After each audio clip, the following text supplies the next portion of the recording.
The most agonizing moment came as I watched her prepare for her date. Each stroke of makeup, every twist of her hair seemed a betrayal as she adorned herself in an unfamiliar dress, paired with high heels I'd never seen her wear before. This transformation wasn't for me, her husband, but for Carl Phillips, her boss. It stirred a potent mix of betrayal, jealousy, and anger within me.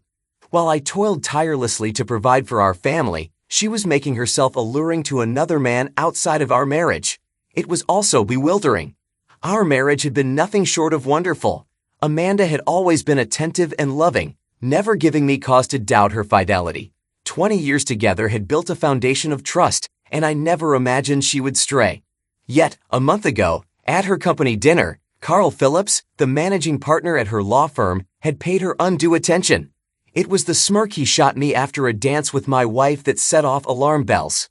When I confronted Amanda, her defense of him only fueled my suspicions.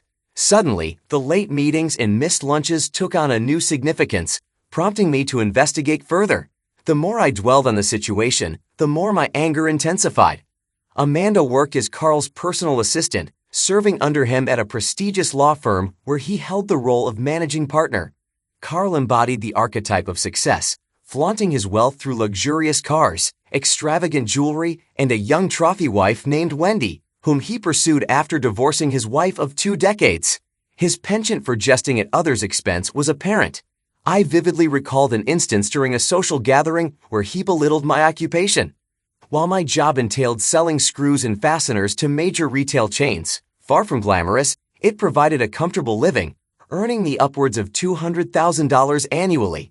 This income facilitated a fulfilling life for my family, affording our daughter Janet's college tuition and sustaining our pleasant lifestyle in a tight-knit community surrounded by good friends. Although I didn't boast Carl's status or rake in 7 figures, our happiness seemed secure, or so I believed. Yet the night he derided my profession in front of my wife and others, my frustration surged. It wasn't merely his arrogance that irked me, but the way Amanda defended him, even after witnessing my humiliation. "Hey John, how's the nut and bolt business? I bet you get screwed a lot. Must be fun having to work at Home Depot every day," Carl quipped, accompanied by laughter from Amanda. My blood boiled at the mockery, and without a word, I turned and walked away. Amanda, to her credit, approached me, inquiring about my abrupt departure. When I shared my grievance, she attempted to downplay the situation. "Oh baby, he's just teasing. Carl likes to joke around. Don't take it so personally. Come back with me, he's actually a nice guy," she urged, coaxing me to return to the dinner. Against my instincts, I remained for the remainder of the evening, suppressing my unease. Reflecting on that moment now, I realize I may have overlooked warning signs. Despite my confidence and refusal to be anyone's fool, I failed to heed my gut feeling. I understood the allure Carl held for others, the epitome of an alpha male, strong, handsome, and affluent, the partner everyone gravitated towards. Amanda, as his trusted confidant and right-hand person, only added to his allure. It mattered little that he had a younger, attractive wife. To a man like Carl, acquiring everything, including another man's wife, was simply another conquest. Over the ensuing week, I took swift action to confirm whether my suspicions were warranted. With the arrival of 6 audio recording devices and 5 video cameras, I initiated my plan. I discreetly installed the first camera within the bedroom smoke detector, positioning the others strategically throughout the house, each equipped with advanced features, including live feed capability, 8K recording, and wireless connectivity to a dedicated computer stashed in the attic, all remotely accessible via a smartphone app. In addition to the video surveillance, the audio devices added another layer of surveillance. One was cleverly concealed within a pen, discreetly placed next to the kitchen phone, while another found its inconspicuous spot within her car. The remaining standard recording devices were nestled within her 3 favorite purses and discreetly positioned behind our bed. With this comprehensive setup, I anticipated capturing at least 90% of her conversations and any activities within our home. Despite my unease about the upcoming week, when I would be away on my sales calls, I proceeded with my plans. True to form, Amanda showered me with affection and intimacy, just as she always did before my overnight trips. Her gestures, laden with kisses and sweet words professing her love, reassured me of our bond. Her unwavering intimacy was a cherished aspect of our relationship, never failing to uplift me. On the eve of my departure, we shared a remarkable night together, deepening our connection. In the midst of such love and closeness, doubts about her fidelity momentarily wavered, almost prompting me to abandon my surveillance plan. However, I resisted the impulse and proceeded with my original intentions, embarking on my 2-night trip as scheduled. With a farewell kiss, I set off on the road by 6 p.m., bracing myself for the 3-hour drive to the hotel. During the drive to the hotel, I found myself mulling over the events of the past 6 months, searching for any subtle deviations.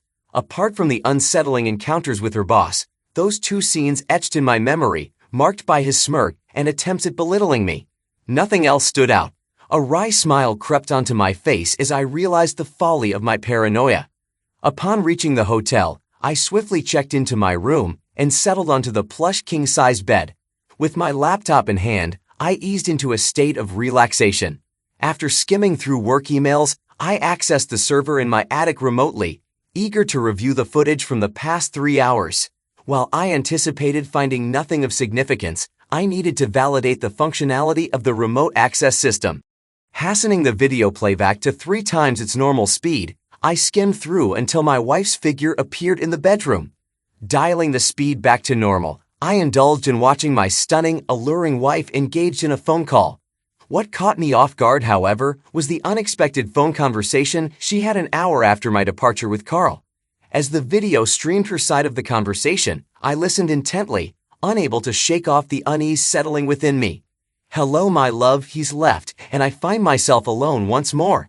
Yes, for 2 nights this time. When can you join me? But won't your spouse wonder where you're off to? Oh, that's fantastic. Could you stay the night with me? I ache to wake up by your side. Absolutely, without a doubt. What time will you arrive then? All right, see you soon. I adore you, darling." I sat there, stunned. We had just shared an intense night together, and she professed her love for me repeatedly. Yet now, barely an hour later, she's inviting him over to stay the night. Who was this woman? How could she express such deep affection for me, and then betray me moments later? Was he really coming over tonight? Now let's go back to the beginning of the story. For the next hour, I observed through my equipment as my once loving wife readied herself to rendezvous with her lover. Witnessing her shower, don lingerie, slip into heels, meticulously apply makeup, and fuss over her hair for a half hour was a tormenting spectacle. While I had always acknowledged her attractiveness, the painful truth lay in the fact that she never adorned herself in such a manner for me. Anger and envy surged within me as I comprehended that she was meticulously preparing for Carl, not her devoted husband. The reality of it all remained difficult to grasp. Was Carl truly on his way tonight, or was this all a misunderstanding? That lingering question was swiftly answered a few minutes later when the doorbell chimed, revealing Carl's arrival as captured by the video camera in real time. Witnessing Carl's brazen entrance into my home and his unabashed kiss with Amanda before the lens was enough to induce my first bout of nausea that evening. "You look stunning in that dress, babe. I can hardly wait to have it off and spend the night with you," he remarked, his wide grin fixed on Amanda. Their exchange kindled fury within me, but that anger soon morphed into profound anguish as I observed Amanda take his hand and lead him upstairs to her bedroom. The agony intensified as I bore witness to actions she had never bestowed upon me, suffused with jealousy, rage, and indignation. After a second round of retching into the trash can, I endured the next hour by watching and listening to their interaction. Though I knew my marriage was irreparably shattered, and I should have detached myself, their conversation proved to be the most excruciating aspect of that harrowing night. As they lay intertwined, Carl initiated the conversation. "So the little cuck is away for a few nights. Good, you'll be mine for the next 2 days. I'm thrilled you can stay the night, baby. I've been yearning to wake up next to you for so long." Amanda responded, "I adore being with you, Carl. Yes, I'll relish taking you over and over again all night while my husband sweats away. What a fool." "Be kind, Carl. I love him, and he's a good man," she murmured. "Then why are you letting me share your bed?" he countered. "Carl, you're the most amazing man I know, and I appreciate everything you do for me. But we're both married, and we should just cherish the time we have together." He laughed softly and replied, "That makes sense. I adore everything about you too. You give me more love and affection than my wife or any other woman I've known. I just adore the way you make me feel, Amanda. It stung deeply because that love he spoke of was meant to be solely mine.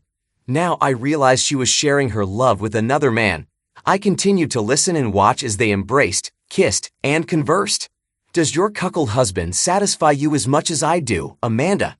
He's a wonderful lover, but no, he's not like you. You do things to me that I can't explain. I sat there, engulfed in sadness and hurt, a profound sense of loss weighing heavily upon me. With a heavy heart, I closed the computer, unable to bear any more of the betrayal unfolding within the confines of my own home and bed. Despite hours passing without sleep and wrestling with my seething anger, I knew that a tumultuous journey of pain and retribution lay ahead. Upon my return home, everything appeared normal. There was an air of total love and respect, as if nothing had transpired. Amanda greeted me warmly with a tight hug and an abundance of kisses. She behaved as though nothing had occurred during my absence. However, instead of the love I had always felt for her, I now recoiled at her touch, repulsed by her affection. Summoning every ounce of acting skill, I portrayed a facade of normalcy to the best of my ability. Gathering all recordings in videos, I meticulously secured copies on the cloud for backup and created an encrypted file on my PC. Over the ensuing 2 weeks, I ensured that every moment of Amanda's time was spent with me, leaving no opportunity for clandestine meetings or secret rendezvous. Her inquiry about my next trip only heightened my suspicion, confirming their eagerness for my departure.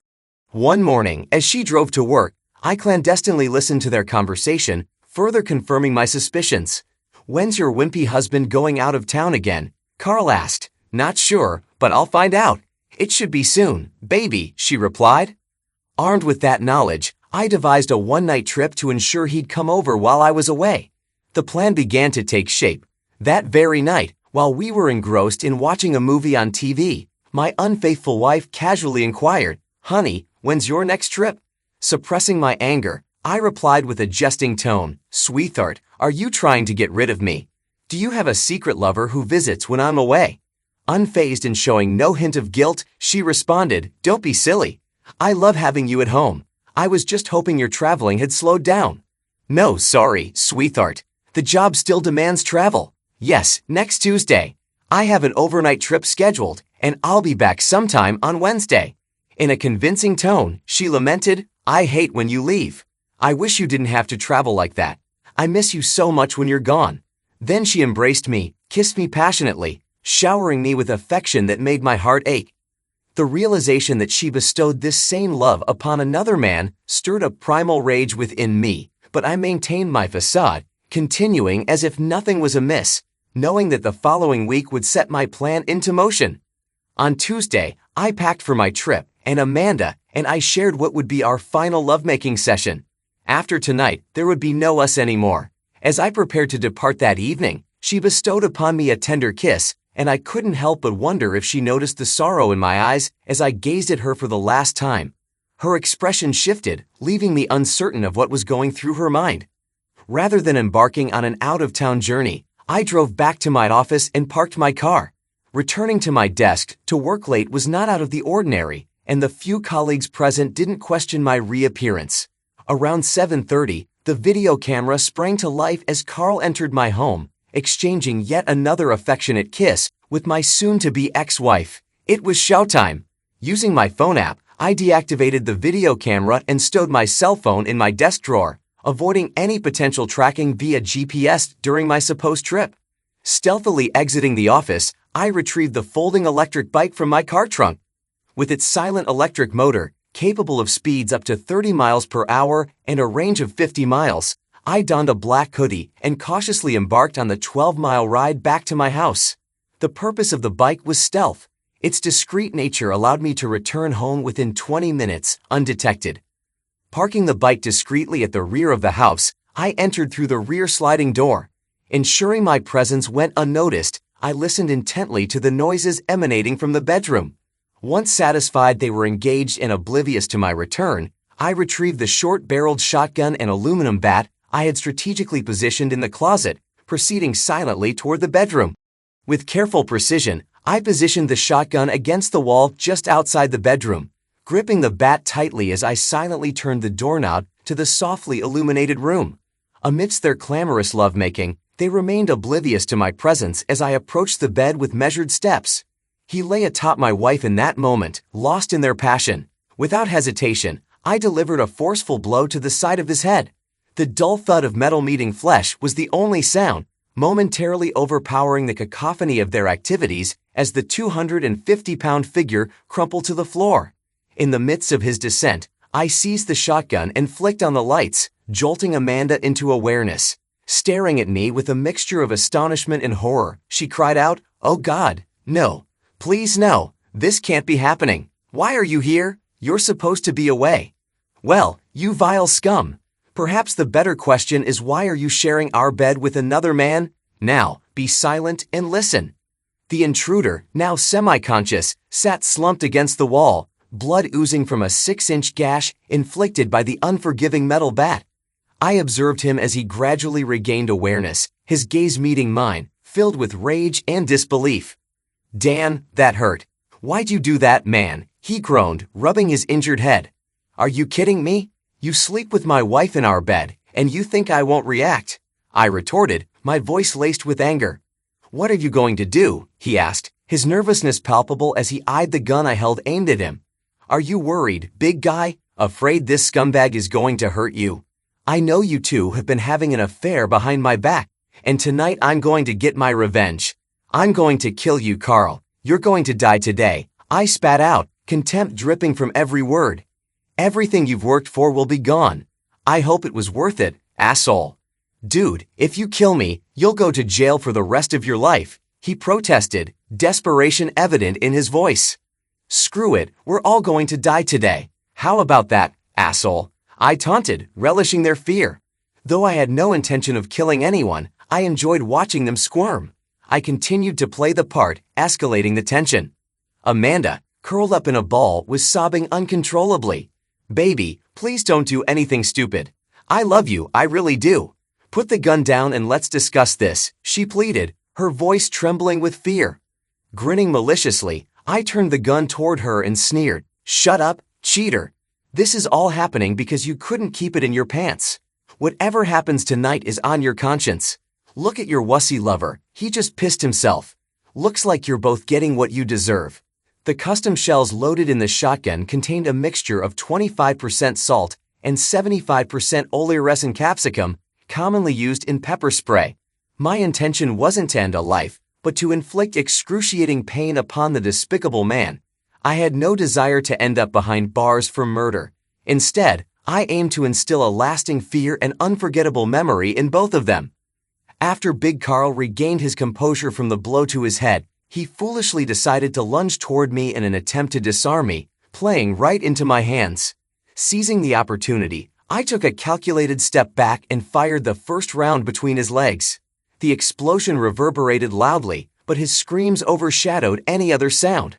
A thick cloud of capsicum enveloped him, rendering him unable to see or breathe without gasping for air, while the searing pain engulfed him like never before.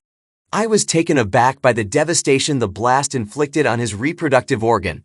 Even a non-lethal projectile, fired at such close range, tore through flesh and peppered the surrounding skin, causing unimaginable agony. As he writhed in pain and bled profusely, I laid out the plan. Giving him a firm kick to grab his attention, I directed my words toward both him and my soon-to-be ex-wife. "Listen up, you scumbag, and you too, my unfaithful wife. I'll be leaving shortly, and you two will take this sorry excuse of a man to the emergency room before he bleeds out. You won't call 911. Instead, you'll drive him to the hospital in your car. You will keep this incident between us, and you'll claim I had no knowledge of your affair. If either of you implicates me or mentions my awareness of your adultery, the videos, audio recordings, and photos I've amassed will be shared with Carl's wife and your partners at the firm. Additionally, a link to a website containing over 2 hours of incriminating footage will be distributed to everyone in your circles. You can fabricate whatever story you like for the police, but my name must not be mentioned, and you must maintain that I was entirely unaware of the situation. Asshole, you will not terminate my future ex-wife's employment. She will need the job after our divorce is finalized. If you attempt to retaliate against me, or if she resists the divorce settlement, I will unleash everything. At that point, consequences won't discriminate, and I'll expose everyone, including myself, if necessary. You both inflicted pain on me, and now it's my turn. Get him to the hospital before he bleeds out and remember my conditions. I exited the same way I entered, ensuring the lock was secure before departing. I stowed the bat and gun in a duffel bag and slung it over my shoulder. Quietly and inconspicuously, I made my way out of the vicinity. As I rode the bike back to my office, I disposed of the bat and gun in separate locations in the river. Before my return, I discarded the surgical gloves I wore. Upon returning to my office, I discreetly stowed the bike in my car and resumed my place at my desk by 9 o'clock. I bid farewell to some of the 8 staff who were still laboring late into the night. To all outward appearances, my vehicle never left the parking lot, and I remained at my desk throughout the evening. In the event of an accusation, it would be their word against mine, with no tangible evidence to support their claims. By the time I arrived home this afternoon, chaos had unfolded. Carl had undergone surgery to repair his injured reproductive organ. A team of surgeons had to painstakingly reconstruct what remained, a mere fraction of its former size. He bore 18 stitches on his shaven head, a consequence of the concussion sustained from the impact.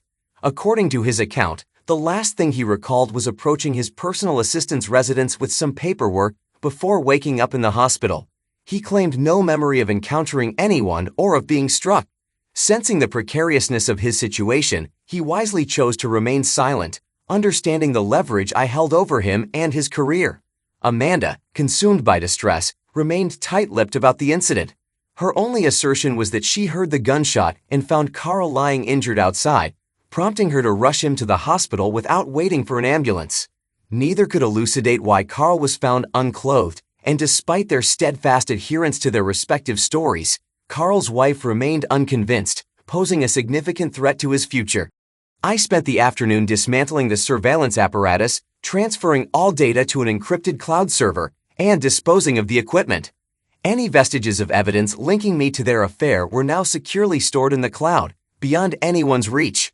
Around 6 p.m., Amanda entered the living room to find me seated, nursing a bottle of my finest whiskey.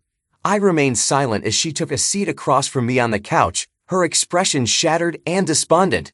Witnessing her in such a state, I couldn't help but feel a fleeting pang of sympathy. With tears streaming down her cheeks, she began to speak, her voice trembling with emotion. "John, I understand what you saw was devastating, but you need to believe me when I say I wasn't in love with him. I know how it looked, what I said. It must have hurt. Even in those moments with him, my thoughts were of you. I spoke to you within myself. Every action was for you, baby. When you were absent, the loneliness was unbearable, and Carl provided temporary solace. Please, you have to believe me." Her explanation left me speechless, grappling with the incomprehensible justification she presented. Apparently, she had been intimate with him while maintaining thoughts of me.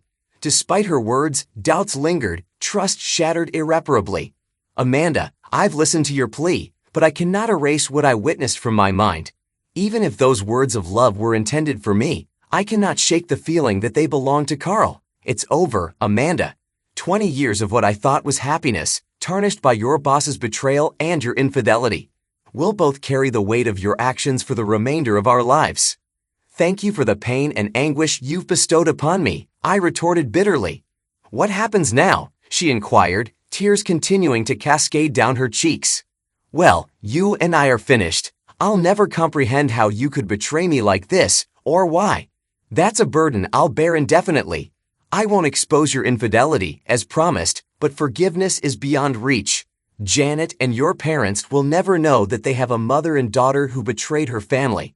I'll let you explain why we're getting divorced, but I warn you, do not make me the bad guy. If you do, it won't end well, as I'll make sure everyone knows that you're nothing but a cheating adulteress. I'm putting the house up for sale, and you need to find a place to stay in the meantime. Since you're the one who screwed it up, you need to move out. I'm not asking. That's what you will do. Let me know where you want the divorce papers sent. Sign the papers and don't fight the divorce, or it will be painful for you and your boyfriend." Amidst her tears, she attempted to speak. He's not my boyfriend, and I don't love him. Can't we work this out? Is there anything we can do? I know it's too late after what I've done, but I can't live without you, and I'll do anything to keep us together. I never wanted to lose you. Please don't leave me. You know, Amanda, if it was just about you sleeping with him, maybe we could have sought counseling or worked through a breakup, but it ended when I witnessed you doing things to him that you would never do to me. It took my breath away when you told him you would never do that for me. Yes, I heard you say it. That alone extinguished any chance of reconciliation. But what truly shattered my love for you was the way you shared with him a love that was meant solely for me. The words you spoke to him destroyed us and everything I ever felt for you. And because of that, I can never take you back or trust in your love again. Your betrayal is unforgivable, and I want nothing more to do with you. Once the divorce is finalized, you'll be out of my life for good. And as for that scumbag, if he ever crosses me again, I'll make sure both of you regret it without hesitation. Despite hours of pleading for forgiveness, she left the following morning and sought refuge with her parents until the house sold. Over the ensuing week, the police interrogated me, attempting to elicit a confession. With the guidance of my lawyer, we made it clear that without evidence linking me to the incident, I would no longer cooperate without a warrant. With no evidence to support their claims and my solid alibi, they ceased their inquiries. The incident was eventually chalked up as a random burglary and assault. Amanda and her family incessantly begged for reconciliation. They professed her love for me and pleaded for forgiveness, proposing counseling and various other remedies. Yet, I ignored their calls and refused to entertain their pleas. I changed my phone number and severed all ties with them. Losing her tore me apart. Every moment without her was agonizing, but the memory of her infidelity and how she lavished her love on another man was insurmountable. Now, Amanda, a 42-year-old single mother, resides in a modest one-bedroom apartment reliant solely on her income. The comfortable life she once knew has vanished. Her daughter and family have distanced themselves, holding her accountable for the demise of our marriage.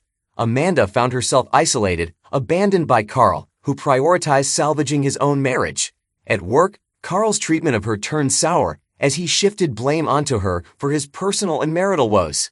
Unable to continue working alongside her, he demoted her to the administration area, offering no increase in pay.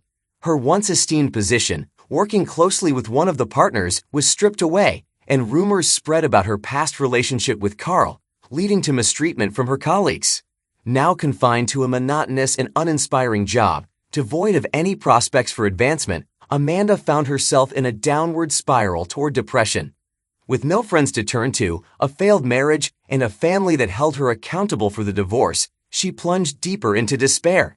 Each night, she wept in solitude, longing for John with every fiber of her being.